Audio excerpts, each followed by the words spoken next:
श्री राम जय राम जय जय राम जय जय विघ्न हरण हनुमान। श्री राम जय जय राम जय जय विघ्न हरण हनुमान। भक्तराज हनुमान भाग 19। जब भगवान राम संपूर्ण वानर भालुओं को विदा करने लगे और हनुमान की भी बारी आई, तब वे भगवान के चरणों में गिर पड़े। उन्होंने प्रार्थना की कि भगवान, मैं आपके चरणों में ही रहूँगा। भगवान ने स्वीकृति दे दी। ऐसे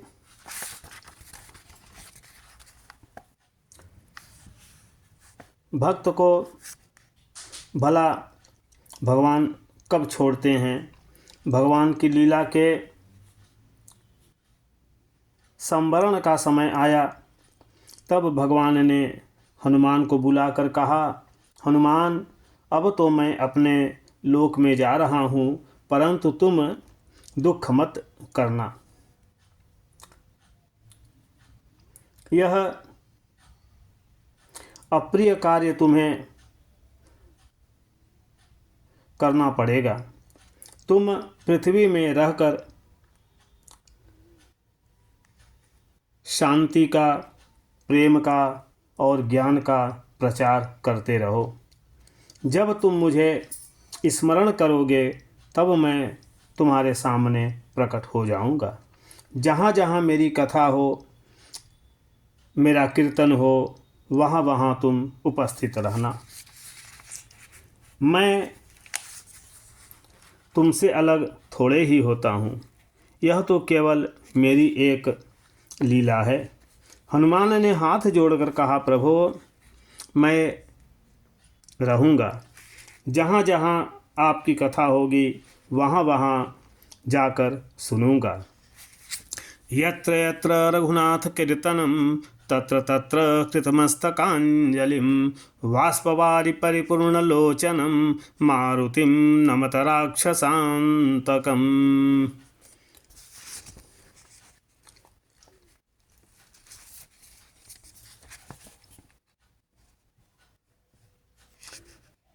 वह ही मेरे जीवन का आलंबन होगा। भगवान बहुत ही प्रसन्न हुए। भगवान राम ने एक ऐसे ही प्रसंग पर हनुमान से कहा था, हनुमान, इस लोक में जब तक मेरी कथा रहेगी, तब तक तुम्हारी कीर्ति और तुम्हारा जीवन रहेगा। जब तक जगत रहेगा, तब तक मेरी कथा रहेगी। तुमने जो बड़े बड़े मेरे उपकार किए हैं, उनमें से एक एक के बदले में मैं अपने प्राण दे दूं तो भी तुम्हारा बदला नहीं चुका सकता। तुम्हारे उपकार का बदला मैं न दे सकूं, यही ठीक भी है। तुम्हारे जीवन में कभी ऐसा अवसर ही न आवे कि तुम्हें प्रत्युपकार की आवश्यकता हो, क्योंकि मनुष्य विपत्ति में ही प्रत्युपकार का पात्र होता है। भगवान राम ने अपनी लीला संवरण कर ली, परंतु उनके भक्त भगवान शंकर की लीला चालू रही। राम अति अधिक राम कर दासा। भगवान राम के परम धाम पधारने के पश्चात हनुमान का एकमात्र काम रहा भगवान के नाम, लीला और गुणों का कीर्तन एवं श्रवण। जहाँ जहाँ सत्संग होता, वहीं हनुमान उपस्थित रहते।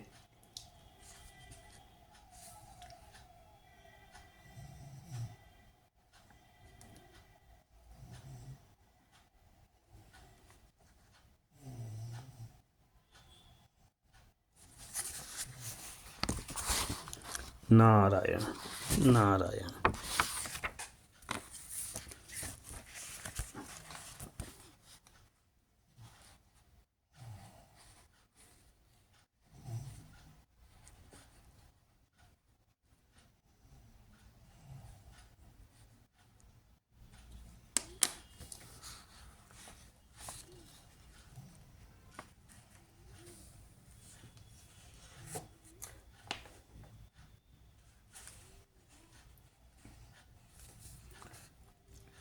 गंधर्वों की स्वर लहरी जब अपने रस में त्रिभुवन को उन्मत्त किए होती, तब हनुमान उनके अमृतमय संजीवनी संगीत से निःसृत भगवान राम की लीला का साक्षात अनुभव करते होते।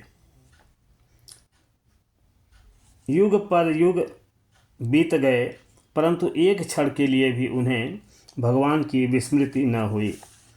भगवान के अतिरिक्त और कोई भी उनके सामने न आया। वैवस्वत मनवंतर के 28वें द्वापर में भगवान श्री कृष्ण का अवतार हुआ। श्री कृष्ण और श्री राम एक ही हैं, दो नहीं। वे भला अपने परम प्रिय भक्त हनुमान के बिना कैसे रहते। उन्होंने हनुमान को बुलाने का नारायण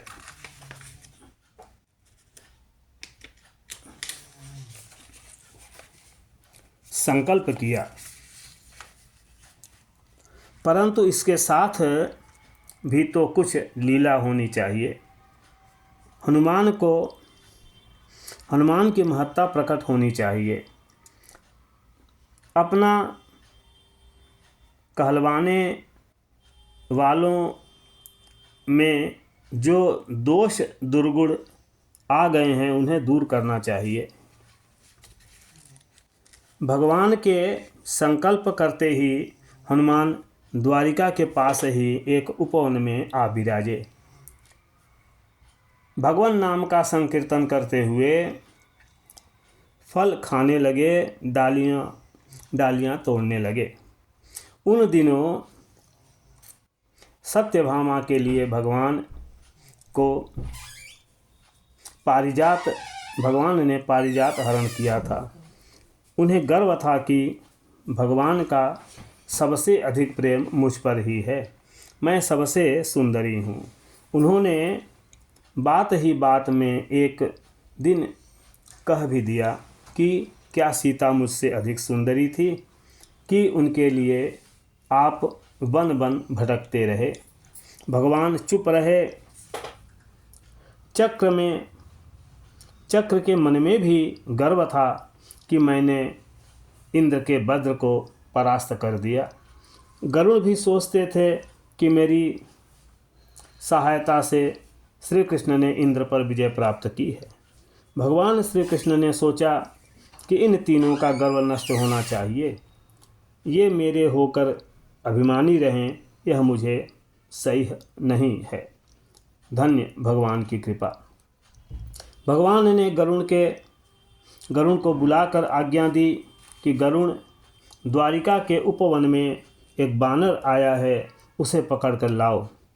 देखो, उसे पकड़ने का तुम में साहस हो तब तो अकेले जाओ, नहीं तो सेना भी साथ ले जाओ।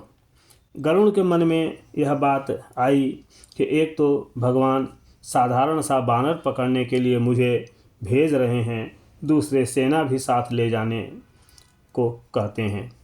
यह मेरा कितना बड़ा अपमान है। मैं उस बानर को चूर चूर कर दूंगा।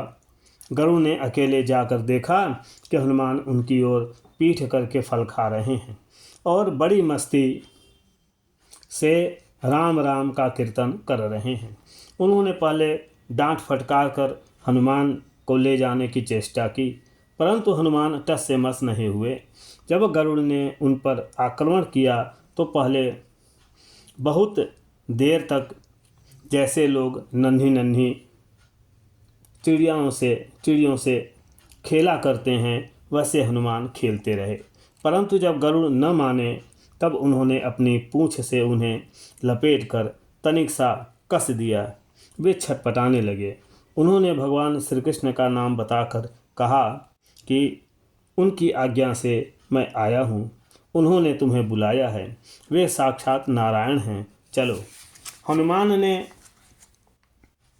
गरुड़ को छोड़कर कहा कि भैया, यद्यपि राम और कृष्ण में कोई भेद नहीं है, दोनों एक ही हैं, तथापि मैं तो सीतानाथ श्री राम का हूँ।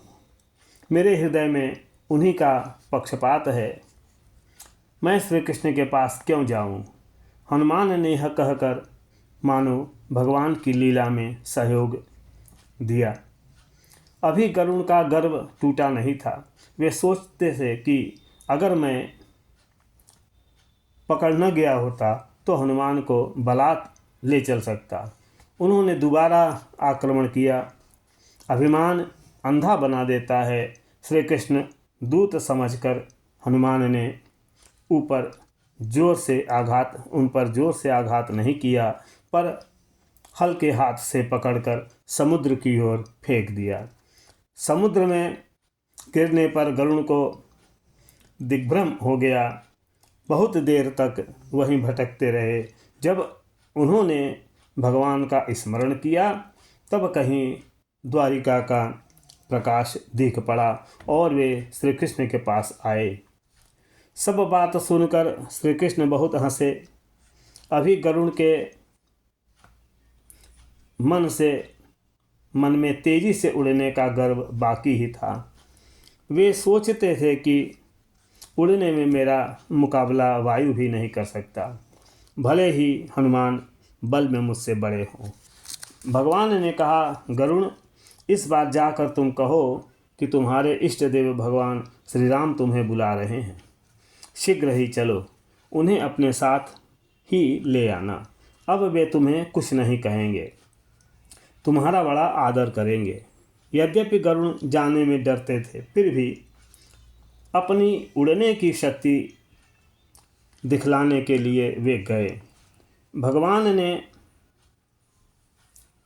सत्यभामा से कहा कि सीता का रूप धारण करके आओ, हनुमान आ रहा है।